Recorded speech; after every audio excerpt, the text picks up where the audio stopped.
Salam pemirsa, 18 Februari 2025, sebuah laporan eksklusif dari The Observer, anak perusahaan The Guardian, mengungkapkan praktek kontroversial Google dalam bekerja sama dengan berbagai rezim otoriter di seluruh dunia untuk menghapus data yang dianggap sensitif.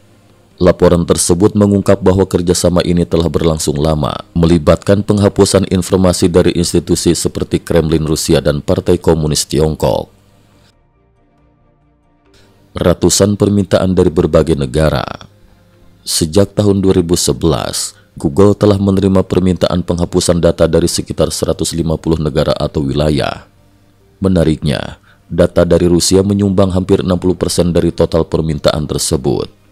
Kerjasama ini tidak hanya melibatkan pemerintahan yang berideologi demokratis, tetapi juga mencakup negara-negara dengan rezim otoriter, negara yang dikenai sanksi internasional, hingga pemerintahan yang dituduh melanggar hak asasi manusia, termasuk Taliban.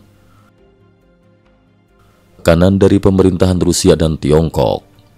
Laporan tersebut menyoroti bahwa, di bawah tekanan dari pemerintahan Rusia dan Tiongkok, Google telah menghapus berbagai konten di YouTube, video-video milik aktivis, pelaporan kebocoran dan konten yang menuduh pejabat tinggi terlibat dalam praktek korupsi telah menjadi sasaran penghapusan. Salah satu contoh yang mencolok adalah kerjasama Google dengan Kementerian Keamanan Negara Tiongkok yang berujung pada penghapusan lebih dari 200 video yang berisi tuduhan korupsi atau kritik atas kegagalan pemerintah. Pembatasan kebebasan berekspresi di Tiongkok. The Guardian mencatat bahwa peran Google tidak berhenti sampai di situ. Pada tahun 2015, setelah munculnya kritik terhadap Presiden Xi Jinping melalui akun-akun palsu, Google mengambil langkah dengan melarang pembuatan akun-akun serupa. Kebijakan ini dianggap sebagai upaya untuk membatasi kebebasan berekspresi di Tiongkok, sejalan dengan permintaan pemerintah setempat. Lonjakan permintaan penghapusan konten. Data dari penyedia layanan domain Substack menunjukkan adanya lonjakan signifikan dalam permintaan penghapusan konten kepada Google sejak tahun 2020, dengan jumlah permintaan meningkat lebih dari 2 kali lipat. Google, sebagai penjaga gerbang informasi bagi miliaran pengguna di seluruh dunia, melalui layanan seperti mesin pencari, YouTube dan Google Drive, mengakui bahwa data yang telah dipublikasikan hanyalah sebagian kecil dari keseluruhan permintaan penghapusan yang diterima. Kurangnya transparansi dalam proses penghapusan data.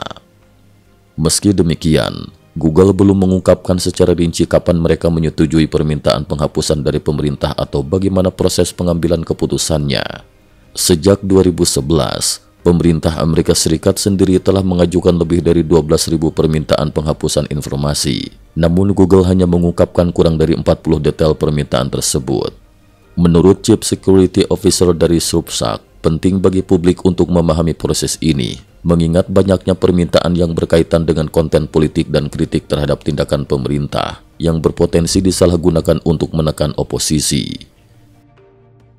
Kesimpulan, praktek kerjasama Google dengan berbagai rezim otoriter dalam menghapus konten kontroversial menimbulkan pertanyaan serius mengenai kebebasan berekspresi dan transparansi di era digital.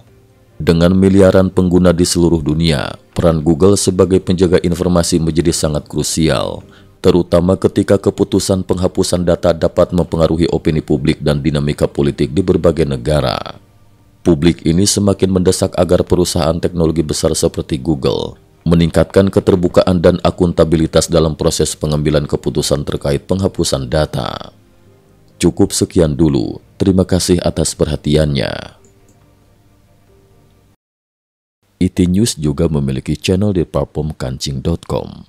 Mohon kunjungan dan bantu subscribe agar bisa mengikuti perkembangan dunia tanpa batas. Terima kasih. Link kancing ada di dalam description.